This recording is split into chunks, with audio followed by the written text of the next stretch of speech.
Hello दोस्तों, वक्त आ गया है एग्जाम का। और जब एग्जाम आते हैं तो एक ही बात लगी रहती है कि भैया कौन से इंपॉर्टेंट टॉपिक्स हैं, कौन से ऐसे टॉपिक्स हैं जिनको भाई ठीक है वैसे तो पूरा पढ़ना ही है अपन को, पर कौन से ऐसे टॉपिक्स हैं जिनको मैं कर लूं, एक दो हफ्ते पहले अगर कवर कर लूं तो सर बढ़िया नंबर आ जाएंगे। और नंबर आ जाएंगे उसके बाद मैं उन टॉपिक्स को कवर कर लूंगा, पूरा चैप्टर बढ़िया तरीके से कवर कर लूंगा। तो दोस्त अगर आप ऐसा सोच रहे हो तो दोस्त सही जगह आ गए हैं। आज अपन देखने वाले हैं क्लास 11th और क्लास 12th दोनों का। मैं दोनों के लिए बात कर रहा हूं, class 11th and class 12th दोनों के लिए अपन देखेंगे कौन कौन से इंपॉर्टेंट टॉपिक्स हैं, है ना। क्योंकि अगर मैं क्वेश्चंस की बात करूं, देखो पेपर वही है। अगर मैं क्लास 12th की बात करूंगा तो भैया बोर्ड तुम्हारा पेपर बनाता है, क्लास 11th में ठीक है तुम्हारे स्कूल वाले बनाते हैं, लेकिन कुछ ऐसे उनके फेवरेट टॉपिक्स होते हैं। तो आज अपन कुछ उन फेवरेट टॉपिक्स की बात कर लेंगे जो टॉपिक्स मेरे बार बार आते हैं, जैसा कि आपको पीछे दिख भी रहा होगा। और आज की कहानी, अगर आप बिल्कुल शून्य पे सवार हो, बिल्कुल जीरो पे हो, टेंशन वाली बात नहीं है, मैं आपका एकदम ब्रह्मास्त्र लेके आ गया हूं। तो शुरू करें। मैंने जितने भी साथियों से पूछा था, जितने भी दोस्तों से पूछा था, तो वो लोग मुझे क्लास 11th में 4 ही चैप्टर बताए। सर 4 चैप्टर आ रहे हैं, 4 चैप्टर और 5 चैप्टर बाद में आएंगे। तो उसी के हिसाब से मैंने यहां पे आपका बनाया है। क्लास 11th के 4 चैप्टर और क्लास 12th के 5 चैप्टर है। तो पहले अपन क्लास 11th के देखेंगे। बाकी जो भी यहां पे जुड़े हुए हैं, जो भी ये वीडियो देख रहे हैं, प्लीज अपने दोस्तों के साथ ये सेशन फटाफट से शेयर करें। अच्छा लग रहा है, मजा आ रहा है तो प्लीज वीडियो लाइक करिएगा। चैनल पे नए हैं तो सब्सक्राइब करके रखें दोस्त, क्योंकि अब धुआंधार तैयारी शुरू होने वाली है। तो सबसे पहले अपन आते हैं क्लास 11th के जो चैप्टर्स हैं उनकी बात कर लेता हूं। तो ये जो 4 चैप्टर है, ये 4 चैप्टर वैसे तो साइंस अड्डा पे मैंने पूरे कंप्लीट भी करा रखे हैं, पार्ट फॉर्म में भी है, वन शॉट भी आपको मिल जाएगा, है ना। 1-2 चैप्टर का वन शॉट नहीं है, वो भी आपको मिल जाएगा। पर लाइव फॉर्म में मैंने हर एक चैप्टर कंप्लीट करा रखा है। तो अगर आपने अभी तक नहीं देखा है, देख लो जाके, प्लेलिस्ट बनी हुई है साइंस अड्डा के चैनल पे। अरे नीचे जाके देखोगे क्लास 11th और दिख जाएगी मेरी प्लेलिस्ट, ठीक है। अब सर ये 4 चैप्टर हैं, बहुत बड़े चैप्टर हैं सर, बहुत बड़े। स्ट्रक्चर ऑफ एटम हो गया या केमिकल बॉन्डिंग वाला सर आपने ही 7 पार्ट में कराया, आपने ही 6 पार्ट में कराया, तो सर कैसे करेंगे। कोई दिक्कत नहीं है, मैं आपको टॉपिक्स बताता हूं जो कि फेवरेट टॉपिक्स हैं, जो आपको करने ही करने में। ये नहीं कह रहा कि भैया तुम यही टॉपिक करो ना, कुछ टॉपिक्स ऐसे बता रहा हूं मैं जो आपको मतलब ये तो करने ही है। बाकी अगर आपके पास टाइम बचे तो उनको भी कवर कर लेना, क्योंकि बिल्कुल एंड वाले हो ना, तुम लोग बोल ही रहते कि सर ऐसा बताओ जिससे बढ़िया नंबर आ जाए। बाकी हम चैप्टर आगे कवर कर लेंगे। तो सबसे पहले अगर मैं बात करूं तो ये है कहानी, ये तो ओवरऑल कहानी है, कितने नंबर का क्या आएगा, है ना। तो ये तो आपका फुल ईयरली है, जब आपका एनुअल एग्जाम होगा। हाफ ईयरली में आपके शुरू के 4 चैप्टर आ रहे हैं, जिसमें सबसे ज्यादा नंबर कैरी करता है स्ट्रक्चर ऑफ एटम। और करना भी चाहिए, और करना भी चाहिए। क्यों? क्योंकि अभी मैं तुम्हें दिखाता हूं सिलेबस, और उसमें से कौन कौन से इंपॉर्टेंट टॉपिक्स है वो मैं तुम्हारा मार्क करता हुआ चलूंगा। आते हैं, तो शुरू करते हैं बिना किसी देरी के। आते हैं some basic concepts of chemistry वाले क्वेश्चन पे।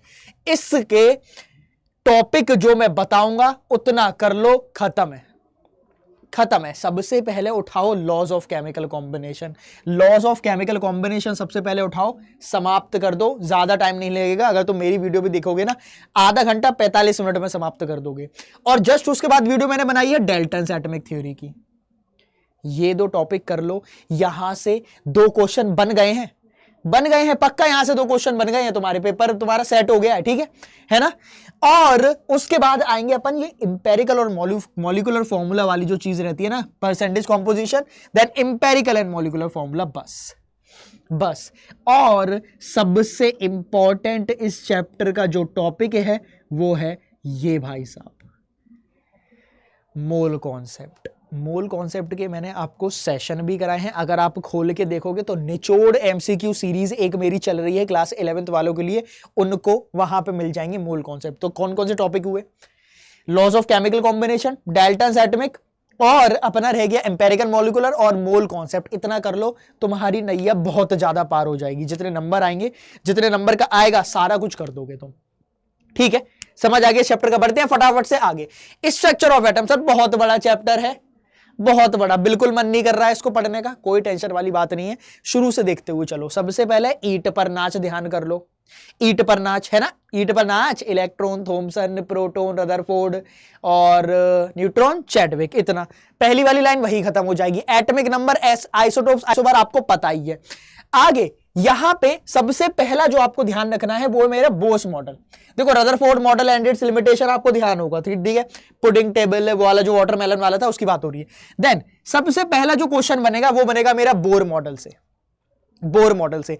और जब बोर मॉडल कंप्लीट हो जाए, बोर मॉडल जब कंप्लीट हो जाए, उसके बाद आ जाना अपने प्रिंसिपल क्वांटम नंबर पे। प्रिंसिपल क्वांटम नंबर पे आ जाना, shell, sub shell, n, l, m, s. ठीक, उसके बाद ये de Broglie wavelength. De Broglie wavelength तुम बोलोगे सर क्या ही है, कुछ नहीं है, फॉर्मूला है, बस फॉर्मूला है। ठीक है, आपको फॉर्मूला ध्यान रखना है, is equal to h c by lambda वाला, बस खत्म हो जाएगी वो वाली कहानी। ठीक, तो डी ब्रॉगली का relationship is equal to h c by lambda, मैंने आपको ऐसे बता दिया हाथों हाथ। ठीक है, हाइजेनबर्ग अनसर्टेनिटी प्रिंसिपल कुछ नहीं है, वही del x del pi is greater than और equal to h by two pi अपना हो जाएगा, खत्म। और जो आपको ध्यान रखना है वही जो मैंने यहां पे बोला, प्रिंसिपल क्वांटम नंबर आपको बहुत इंपॉर्टेंट है।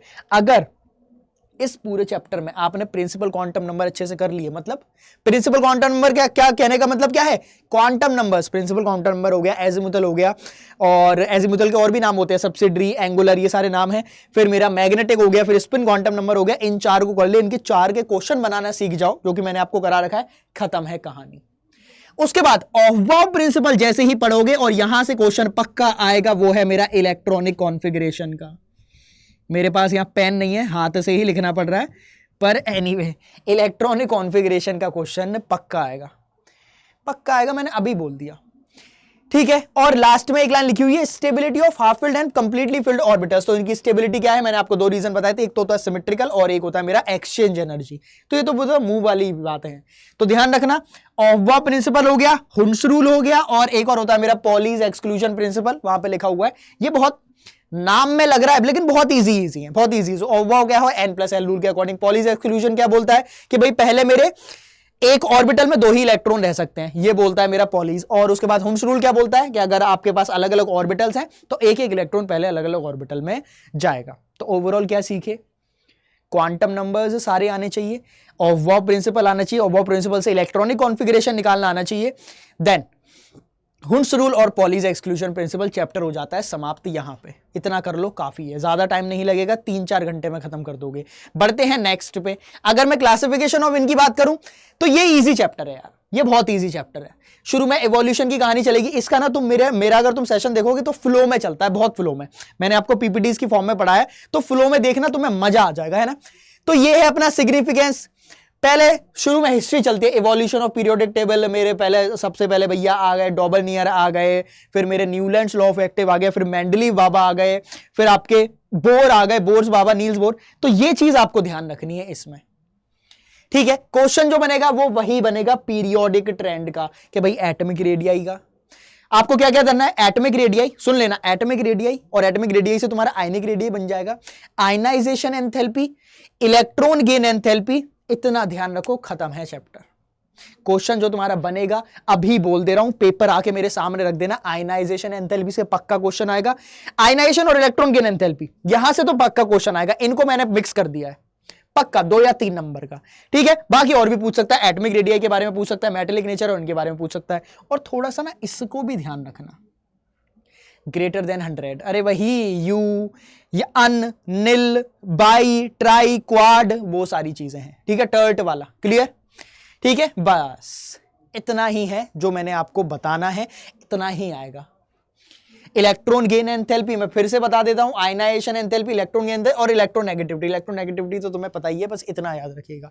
वैलेंसी, वैलेंसी और वैलेंसी से आ जाएगा मेरा ऑक्सीडेशन स्टेट, इतना कर लेना, खत्म। तुम बोलोगे सर पूरा ही चैप्टर हो गया, पूरा नहीं हुआ है, खोल के देखोगे बहुत बड़ा है, नीचे से स्टार्ट करोगे सब क्लियर हो जाएगा। बढ़ते हैं अपने आखिरी पे, जो कि है मेरा केमिकल बॉन्डिंग और मॉलिक्यूलर स्ट्रक्चर। और यहां से जो क्वेश्चन बनेगा वो एक तो सबको ही पता है कि भैया मेरी ये जो VSEPR थ्योरी है वहां से क्वेश्चन आता ही है, VSEPR वैलेंस बॉन्ड थ्योरी से भी वही है। और आपको बस इतना ध्यान रखना है कि शेप, सुन लेना, शेप और इनमें जो ज्योमेट्री आती है उसमें क्या डिफरेंस रहता है, कब लोन पेयर कम है, जैसे टेट्राहेड्रल है, अगर sp3 है, एक भी लोन पेयर नहीं है टेट्राहेड्रल, अगर एक लोन पेयर कम हो गया पिरामिडल हो गया, एक और कम हो जाएगा तो मेरा वो बेंट स्ट्रक्चर हो जाता है। तो वो चीज आपको ध्यान रखनी है, समझ आया, समझ आया। और उसके बाद MOT, बहुत बड़ी कहानी, लेकिन सुनना, इसको कर लेना क्योंकि अपन को पक्का पता है कि यहां से क्वेश्चन आता है, तो इसलिए इसको मैंने आपका एक सेशन करा रखा है जो कि 1 घंटे 19 मिनट का है। 19 मिनट का है। अगर तुमने ये वाला सेशन कंप्लीट कर लिया ना, तुम्हारे यहां तो आ ही जाएंगे नंबर, आगे भी बनते हुए चलेंगे। तो एमओटी ऑफ होमोन्यूक्लियर स्पीशीज आपको करनी है।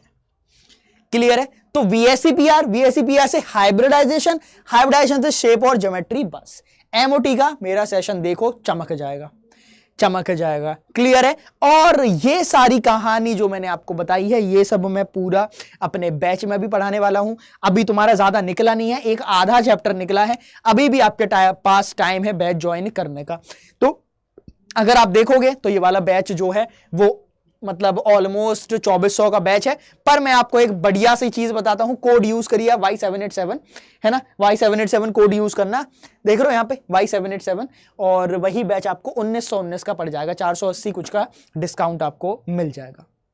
क्लियर है? तो वही अड्डा 24/7 की वेबसाइट में जाके K12 में आपको ये चीज मिल जाएगी। फटाफट से बैच ज्वाइन कर लो ताकि और पीछे चीजें ना रहें। अब बात करते हैं क्लास 12 की। क्लास 12 के पास आते हैं फटाफट। इनके मैंने ये 5 चैप्टर आपको करा रखे हैं हर फॉर्मेट में। लाइव हो गया, लाइव में अगर मैं बात करूं या फिर वन शॉट्स में बात करूं, हर एक चीज में मैंने इसको करा रखा है। तो अब इनका देख लें। अगर मैं इनकी बात करूं तो ये है शुरू में 7 9 7 7, वैसे भी सबसे ज्यादा नंबर का जो आता है वो इलेक्ट्रोकेमिस्ट्री ही आता है। अब इसमें आपको पूरा ही पढ़ना पड़ेगा। इनके मैं इंपॉर्टेंट टॉपिक ज्यादा बताऊंगा नहीं, हाँ जहां से पक्का पक्का क्वेश्चन बनता है उनका सुनिएगा। यहां से आपको कॉलिगेटिव प्रॉपर्टी से क्वेश्चन आ जाएगा, पक्की बात है। कॉलिगेटिव कुछ नहीं करना है तो कॉलिगेटिव प्रॉपर्टी कर लो। Relative lowering in vapour pressure, depression in freezing point, elevation in boiling point और मेरा ऑस्मोटिक प्रेशर, पक्का क्वेश्चन यहां से आ जाएगा। इलेक्ट्रोकेमिस्ट्री में यहां पे बात करूं तो एक तो सबका फेवरेट है ही, सबका फेवरेट क्या है, नस्ट। तो नस्ट से क्वेश्चन, नस्ट से क्वेश्चन। और अगर मैं इधर बात करूं तो देखना यहां जो मेरी वो होते हैं ना कंडक्टिविटी, कंडक्टेंस, मतलब कापा रो, है ना, जी स्टार, इनमें क्या डिफरेंस होता है, जी। ये सब का अगर आपको रिलेशन पता है, क्योंकि यहां से आता है मेरा न्यूमेरिकल, यहां से आता है मेरा न्यूमेरिकल, और न्यूमेरिकल इधर से ही बनेगा, ये कर लेना बस। बाकी तो सारा कुछ इजी है। इनका यहां पे ये जो लिखा हुआ है, इनका बस हल्का सा एलिमेंट्री आइडिया ले लेना कैसा क्या रहता है। वैसे तो इनको तुम अभी छोड़ दो, रहने दो, अभी मत करो, इनको बिल्कुल भी जरूरत नहीं है। तो यहां से न्यूमेरिकल बनेगा और फराडे से न्यूमेरिकल बनेगा। तो न्यूमेरिकल मैंने आपको बता दिया कहां से बनेगा, अब आपकी मर्जी है। तो फराडे बाबा के 2 लॉ हैं वो करने हैं, और ये क्लियर, ठीक है, बिल्कुल इजी है। इन सबको मैंने लाइव फॉर्म में भी करा रखा है। बढ़ते हैं आगे केमिकल काइनेटिक्स। और अगर डीएफ की बात करूं, केमिकल काइनेटिक्स में आपका जो क्वेश्चन बनेगा वो सबसे पहला बनेगा कि रेट कांस्टेंट, मतलब के से कैसे मैं निकालूंगा, कौन सा ऑर्डर है, के से कैसा ऑर्डर निकालेंगे। ये बोलो सर ये से कौन सा क्वेश्चन बनता है, अरे बनता है मोल पर लीटर पर सेकंड किसकी यूनिट है, कौन से ऑर्डर की यूनिट है, पता है, नहीं पता, जीरो ऑर्डर की है। पर सेकंड इनवर्स किसकी है, फर्स्ट ऑर्डर की है। तो ऐसे रेट कांस्टेंट की यूनिट से कैसे मालूम पड़ता है कौन सा ऑर्डर है, ठीक। ये वाली चीज आपको ध्यान रखनी है। ये यहां पे अर्हीनियस इक्वेशन ध्यान रखना है, A = E - EA/RT, है ना, ये आपको ध्यान रखना है। और इसके बाद जितने भी मेरे फॉर्मूले निकल के आते हैं, कौन कौन से, जीरो ऑर्डर के और फर्स्ट ऑर्डर के, 2-3 फॉर्मूले हैं यार, जीरो और फर्स्ट ऑर्डर के। एक पन्ने में ये चैप्टर खत्म हो जाता है, एक पन्ने में फॉर्मूले लिखो, एक पन्ने में सब क्लियर हो जाएगा। और यही अगर मैं D&F की बात करूं तो यहां पे 2 चीज ध्यान रखनी है, लेंथेनॉइड कॉन्ट्रैक्शन, एक्टिनॉइड कॉन्ट्रैक्शन। ए बना लेना इसको, एक्टिनॉइड कॉन्ट्रैक्शन। एक तो मेरा ये हो गया, ठीक है। और जो क्वेश्चन पक्का आता है उसमें यहां लगाओ स्लैश, और वो आता है मेरा ऑक्सोनाइन से, ऑक्सोनाइंस। इसका तुम ना मेरा वन शॉट देख लेना, तुम्हारे पास ज्यादा टाइम नहीं है ना, नहीं टाइम है ना, 3 घंटे का, 3 घंटे का भी नहीं है, 2 घंटे 45 मिनट का मेरा तुम इसका वन शॉट देख लोगे ना, चकाचक जिंदगी तुम्हारी साकार हो जाएगी। चाहे वो बोर्ड की बात हो, हाफ ईयरली की बात हो, CUET या फिर नीट, कोई भी कॉम्पिटेटिव एग्जाम देने जाओगे, मजा आ जाएगा। इसका तुम मैं सजेस्ट करूंगा आप मेरा वन शॉट देख लो, 3 घंटे लगेंगे। 3 घंटे भी नहीं है यार, 2 घंटे 45 मिनट का है, खत्म कर दो वन शॉट, खत्म, ठीक है। देख के मुझे बताना इसका वन शॉट। बढ़ते हैं अपन आगे। कोऑर्डिनेशन कंपाउंड में जो बनेगा वो आएगा मेरा या तो VBT, वैलेंस बॉन्ड थ्योरी, या फिर CFT जिसको अपन प्यार से क्रिस्टल फील्ड थ्योरी बोलते हैं। बस ये है, यहां से ही बनेगा VBT, वैलेंस बॉन्ड थ्योरी, या फिर मेरा CFT। इसका भी मैंने करा रखा है, कंप्लीटेड है बढ़िया तरीके से। अब आप लोगों पर डिपेंड करता है कैसे इसको तुम कवर करना चाहोगे, ठीक है, ये कर लेना। और जो क्वेश्चन बन सकता है वो देखो, इंट्रोडक्शन, लिगेंड्स, कोऑर्डिनेशन नंबर, कोई मतलब नहीं है, वो तुम्हारा यहीं से स्टार्ट होगा। IUPAC नॉमेनक्लेचर आ सकता है जो क्वेश्चन बनेगा, तो यहां से तो 100% क्वेश्चन आएगा, अभी बोल दे रहा हूं मैं, 100%। यहां से आए ना आए पर इसको पढ़ लेंगे। तो ये 3 टॉपिक अपन को करने हैं, खत्म हो जाएगी पूरी कहानी, ठीक है। लाइव फॉर्मेट में भी मैंने सारे चैप्टर्स करा रखे हैं, जितने भी मैंने अभी दिखाए, वन शॉट में भी हो रखा है, एक दो नहीं है, वो भी आपको जल्दी ही मिल जाएंगे। बाकी जिनको भी बैच ज्वाइन करना है वो प्लीज बैच ज्वाइन कर सकते हैं, अपना कोड है Y787, पर्सनली कनेक्टेड रहोगे तो कोई भी बैच आप ज्वाइन करिए, है ना। तो आई होप कि आपको कुछ आइडिया लगा होगा कि ये वाले टॉपिक्स इंपॉर्टेंट है, इसको मैं पहले कर लेता हूं या कर लेती हूं। और बाकी देखो, चैप्टर पूरा करना है अपन को, मेहनत पूरी करनी है, लेकिन थोड़ा सा स्मार्ट स्टडी भी करनी होती है कि यार ये टॉपिक अगर कम इंपॉर्टेंट है, नहीं आता है यहां से क्वेश्चन, तो उसको बाद में कर लेंगे। अभी आप फोकस करिए जो मैंने आपको टॉपिक्स बताए हैं। ये जो मैं हवा में बातें नहीं करी थी इतनी देर से, मैं ये पूरा रिसर्च एंड डेवलपमेंट पूरे R&D करके आया हूं, तभी मैंने आपको ये बताया। क्लियर है? तो ऐसे ही बने रहिए चैनल पे साइंस अड्डा पे, इस वीडियो को अपने दोस्तों के साथ शेयर करिएगा और ऐसी ही कहानी आपको मिलती रहेगी। मिलते हैं ऐसे ही एक और मजेदार सेशन के साथ, लाइव क्लासेस में मेरी ज्वाइन किया करो, केमिस्ट्री अपन कवर करते हैं, है ना। चलो तब तक के लिए अपना ख्याल रखिए, thank you so much, bye bye.